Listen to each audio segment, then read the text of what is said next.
Pai, muito obrigado a Deus por esta manhã, pelo privilégio que temos, Senhor, de estarmos reunidos como igreja, reunidos na casa do Senhor. Pedimos que Teu Espírito traga luz, entendimento e revelação acerca da Tua palavra nesta manhã.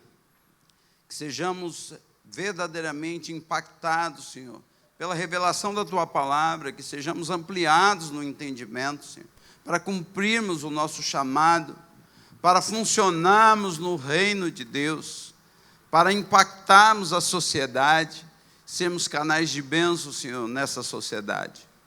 Pai, eu oro para que cada dia, Senhor, o Teu Espírito nos conduza em toda a verdade. Senhor, que sejamos guardados e protegidos pela Tua mão de poder, e que o Teu Espírito nos conduza todos os dias da nossa vida, no nome de Jesus. Amém.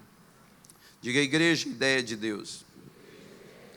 Essa fantástica ideia que Deus teve, e o resultado disso sou eu e você.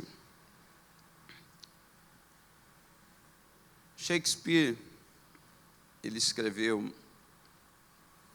Hamlet, o príncipe da Dinamarca. E no ato 3, na cena 1, ele diz: ser ou não ser? Eis a questão. E eu poderia dizer: ser igreja ou não ser? Eis a questão. Ser igreja ou estar na igreja? Eis a questão. E vamos discorrer um pouquinho sobre isso, sobre ser igreja. O que é ser igreja? Esse entendimento que estamos sendo ampliado desde o início do mês. Bill Hybels, ele diz que a igreja local é a esperança do mundo. E quando a gente entende o que é ser igreja, e o nosso apóstolo, ele disse aqui: igreja não é um lugar para pertencer, a igreja é um lugar para pertencer, não para frequentar. Diga, igreja é um lugar para pertencer e não para frequentar. Ser igreja é ser família. E há 2 semanas atrás eu falei aqui sobre esse tema: ser igreja é ser família. E como família nós estamos todos juntos. E eu disse que família, tem muita gente chata nas famílias, né? Mas você não abandona a família porque tem gente chata. A igreja é a família de Deus. Paulo, em Efésios 2,19, fala que a igreja é a família de Deus. No livro de Gálatas, ele fala que a igreja é a família da fé. E a gente ter esse entendimento de que ser família, e eu usei aqui a metáfora da Arca de Noé, para aqueles que não estavam aqui, onde tinha um monte de bicho, estava Noé lá dentro da arca, juntamente com a sua família, 40 dias chovendo sem parar, e dentro da arca estava muito fedido, porque todos os animais estavam lá fazendo suas necessidades, não tinham como eles abrir a arca. Falei, quem sabe os gases foram inventados lá dentro da arca, né? Mas o fato é o seguinte: dentro da arca estava ruim, mas eu disse, mas estava bom, porque eles estavam salvos. Quem estava fora da arca estava morto. Então eu quero te dizer, às vezes dentro da igreja existem situações ruins que acontecem na nossa vida. Existem dificuldades, existem problemas de relacionamento. Às vezes você quer ser preterido em detrimento do seu irmão, mas eu quero te dizer uma coisa: por mais que esteja ruim, está muito bom. Nós também falamos que ser igreja é ser corpo. A gente tem entendimento de corpo. E quando a gente pensa no corpo, Deus é o cabeça de Cristo, Cristo é o cabeça da igreja. Em 1 Coríntios 12:7 fala sobre isso. Ora, vós sois o corpo de Cristo e seus membros em particular. Então, cada um de nós temos uma função no corpo. Eu tenho uma função, você tem uma função, e ser igreja é esse entendimento de corpo, que nós fazemos parte de um corpo, nós não funcionamos isolados. Nós não funcionamos simplesmente sendo como um galho que se corta de uma árvore e deixa ali do lado, ele vai morrer. Por quê? Porque ele não está ligado ao corpo da árvore. Assim, se também cortarmos um braço e deixarmos do lado, você pode fazer uma cirurgia e fazer com que seu corpo ande sem um braço, mas o braço vai morrer. Eu me recordo de um amigo meu que vinha de Camapuã, e ele foi tentar ultrapassar 3 carretas, e ele não viu que havia um caminhão em quarto, e ele se espremeu entre o caminhão e uma carreta que vinha e perdeu o braço, porque ele foi fazer assim, assustado, e o braço ficou. Ele está vivo, mas o braço morreu. Então, ser corpo é entender que você é importante dentro do corpo. Diga para o seu irmão, você é importante. Você faz parte do corpo. E esse entendimento de ser corpo é fundamental dentro do processo. É a gente entender o quanto é importante eu estar conectado a esse corpo. E daqui a pouco nós vamos entrar com mais profundidade nesse entendimento.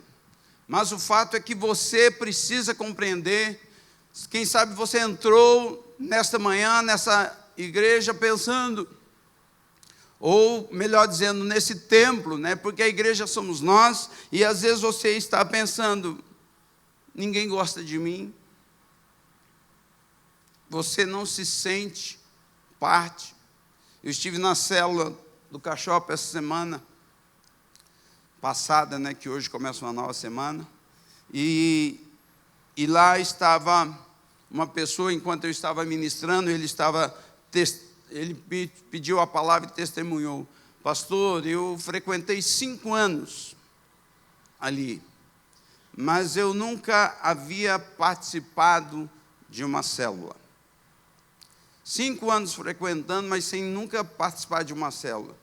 E ele falou, essa é a 3ª vez que eu venho à célula. E eu quero dizer algo, pastor. Hoje eu me sinto pertencer à igreja.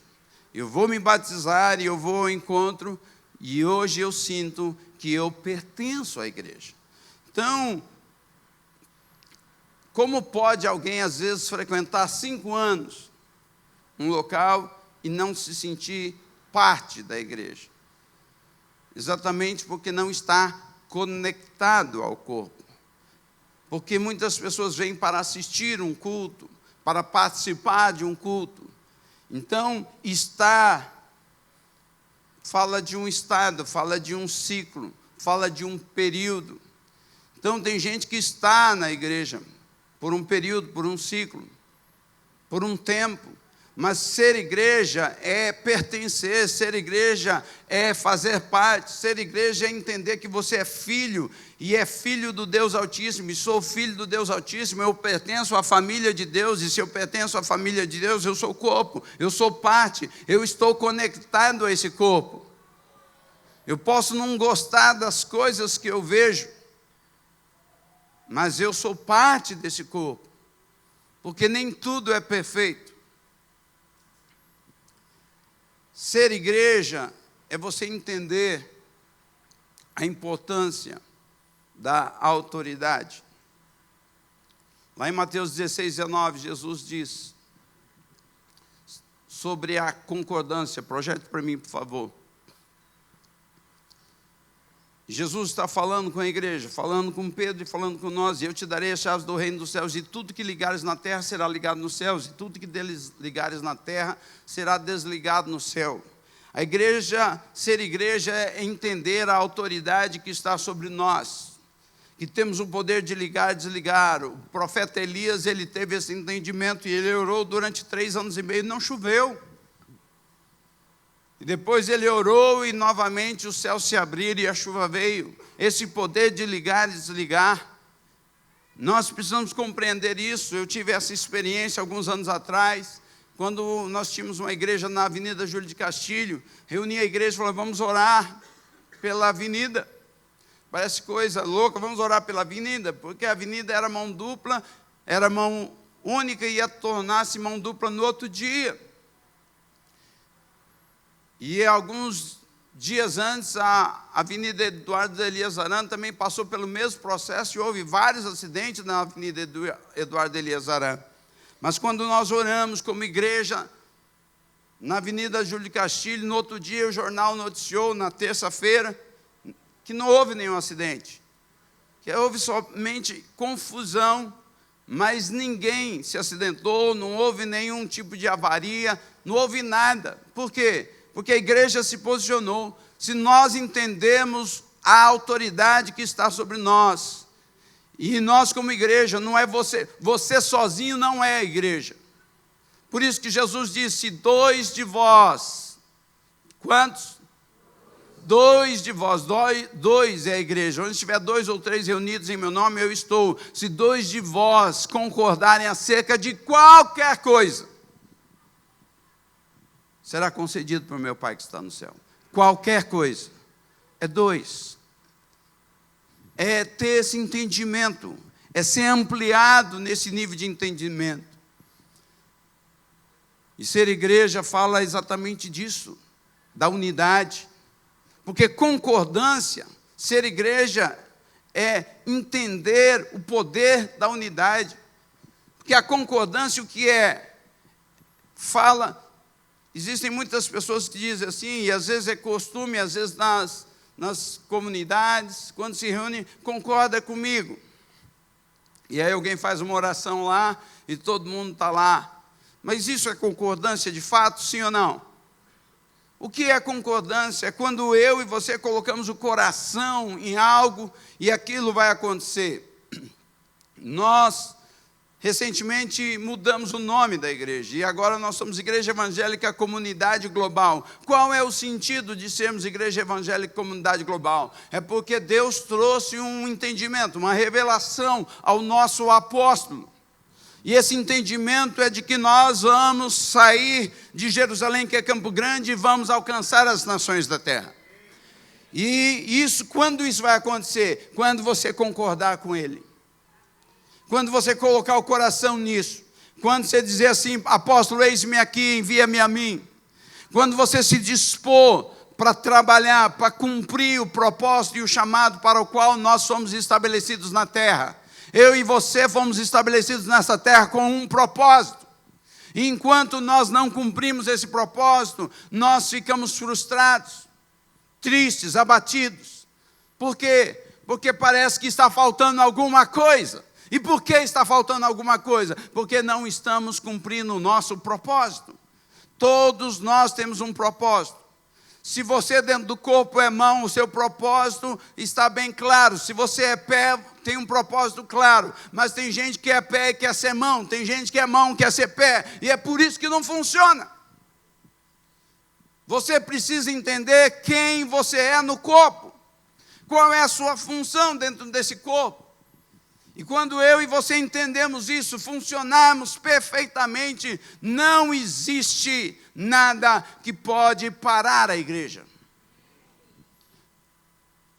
Mateus 16, 18, a parte B, Jesus fala com Pedro e diz assim: e sobre esta pedra edificarei a minha igreja, e as portas do inferno não prevalecerão contra ela. Ser igreja é entender isso, que nada pode nos deter, é ter esse entendimento. As portas do inferno não vai poder prevalecer sobre a igreja. Então a igreja está avançando como um exército, pronto para a batalha, marchando, avançando, e não se detém, e avançando em todos os âmbitos da sociedade. E quando a gente fala de portas do inferno, geralmente nas portas da cidade, porque as cidades antigamente eram edificadas e eles tinham portões, ou alguns chamavam de portas, que eram as portas de entrada. Jerusalém tinha 12 portas, cada uma tinha um propósito.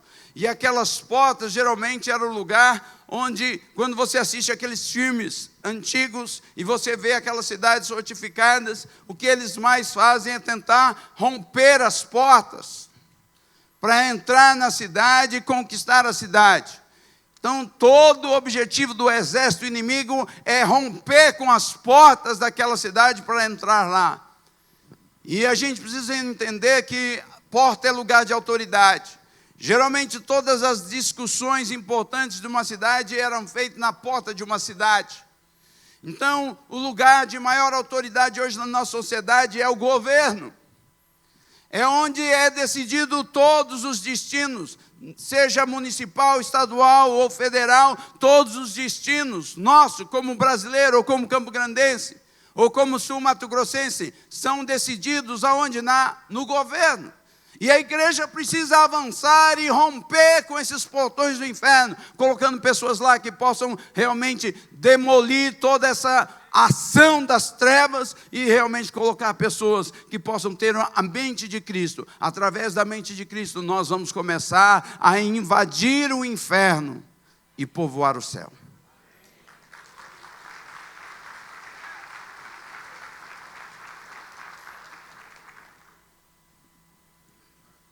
Ser igreja é amar, servir, influenciar. E quando nós pensamos em ser igreja é amar, Paulo, na sua carta em 1 Coríntios capítulo 13, versículo 4, ele diz que o amor é sofredor, o amor é benigno. E quando ele fala que o amor é sofredor e é benigno, quer dizer, o amor é aquele que faz o bem. E geralmente quando a gente faz o bem, a gente sofre. Porque mesmo querendo fazer o bem a alguém, às vezes aquela pessoa não quer receber o bem. E por isso você sofre. Uma mãe que às vezes quer o bem do filho, mas o filho decide pegar um outro caminho, ela sofre. O amor é sofredor. Ela quer o bem do filho, mas ela está sofrendo, porque o filho não quer esse bem.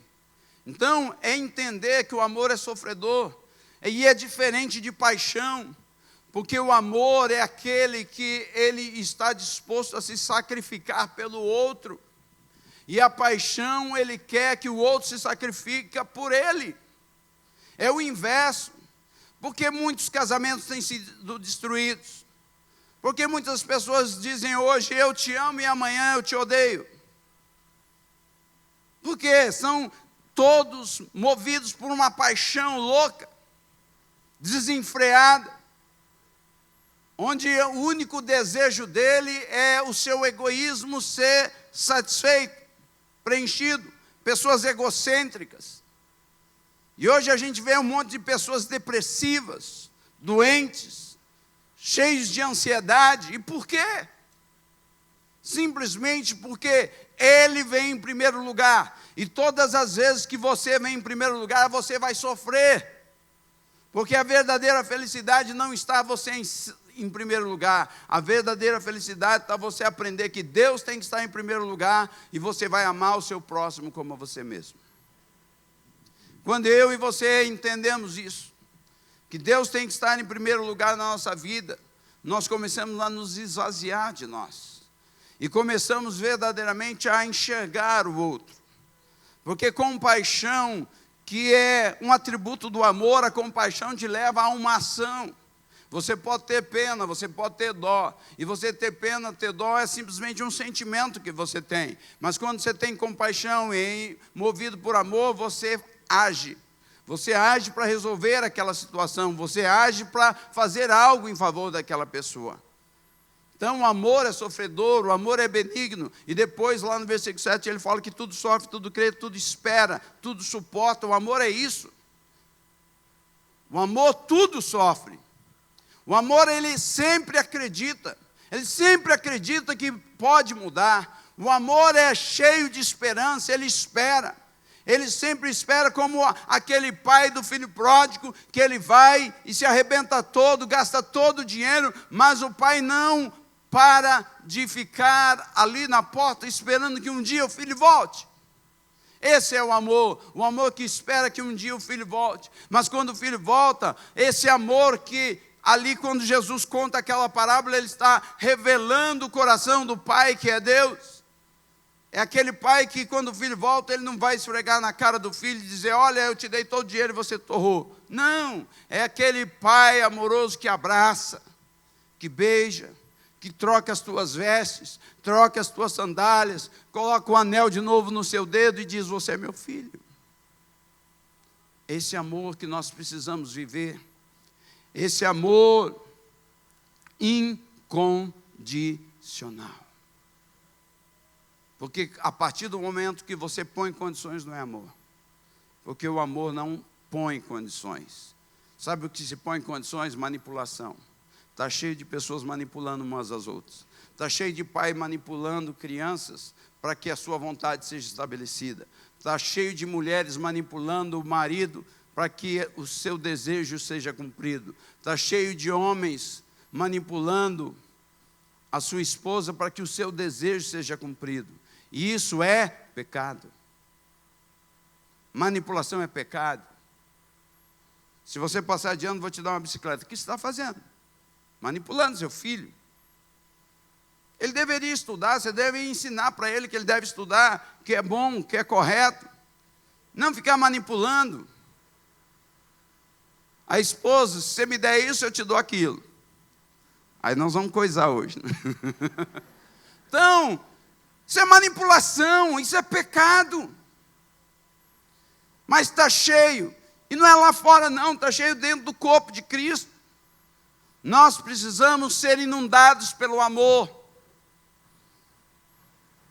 E ser igreja é amar. E ser igreja, a segunda coisa, é servir. E se ser igreja é servir, o apóstolo Paulo deixa isso muito claro em relação a homens e mulheres casados. O corpo do homem não pertence mais a ele, mas pertence à esposa. O corpo da mulher não pertence mais a ela, mas pertence ao esposo. Então, se pertence, você serve o seu esposo, você serve a sua esposa. Mas muito mais do que esse entendimento, nós precisamos entender que servir. Jesus, lá no Evangelho de João, capítulo 13, ele está com os seus discípulos. E de repente ele se levanta da mesa, ele pega uma toalha, pega uma bacia, se despe da sua roupa principal, e ele vai fazer o papel de um escravo, de um servo. Ele vai servir os discípulos e começa a lavar os pés dos discípulos. E depois dele concluir a sua tarefa, ele olha para eles e diz: ora, se eu, Senhor e Mestre, fiz isso, vocês devem fazer a mesma coisa. Então, o que Jesus fez? Nos deu exemplo. Diga exemplo. Então, nós precisamos ter um coração de servo. A igreja, ela tem muitas funções. Nós funcionando como corpo, nós temos aqui a parte das crianças. Criança, meu irmão, é que nem pipoca na panela. Não para de crescer. Então, cada domingo tem mais criança ali. Nós precisamos de voluntários para trabalhar no departamento infantil. Você pode servir ali, você pode servir no estacionamento, você pode servir na recepção, você pode servir em qualquer área. Você, às vezes, é uma pessoa que trabalha na área de filmagem, de fotografia, você pode servir na fotografia, você pode servir na filmagem, você pode servir no som. Tem tantas coisas que você pode servir. Você não imagina o tanto de pessoas que a gente precisa servindo para que um culto como esse aconteça. Mas são pessoas que dispuseram o coração para servir. E que você tenha esse coração ampliado para eis-me aqui. E você pode servir indo, pregando, falando do amor. E por último, você pode servir influenciando. Coloca 1 Pedro 3:1. As mulheres não gostam muito desse texto.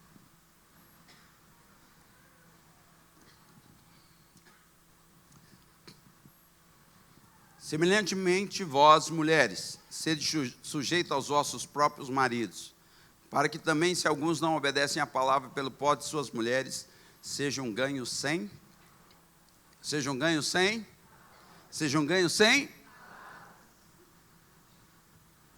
Grande é esse mistério. Ser ganho sem palavra. Conta a história de uma mulher, e eu já contei isso aqui, alguns não ouviram, que falava mais do que o homem da cobra. Conhece o homem da cobra, né? Mulher já fala, né? E essa mulher falava, e o marido chegou um dia e falou: eu quero o divórcio. Essa mulher saiu desesperada, procurando um pastor, era crente,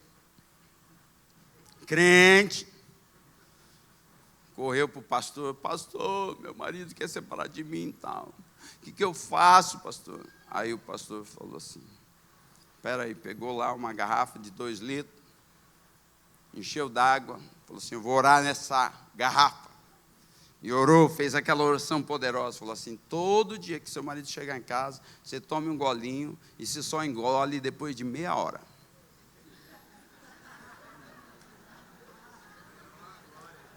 Sabe o que aconteceu?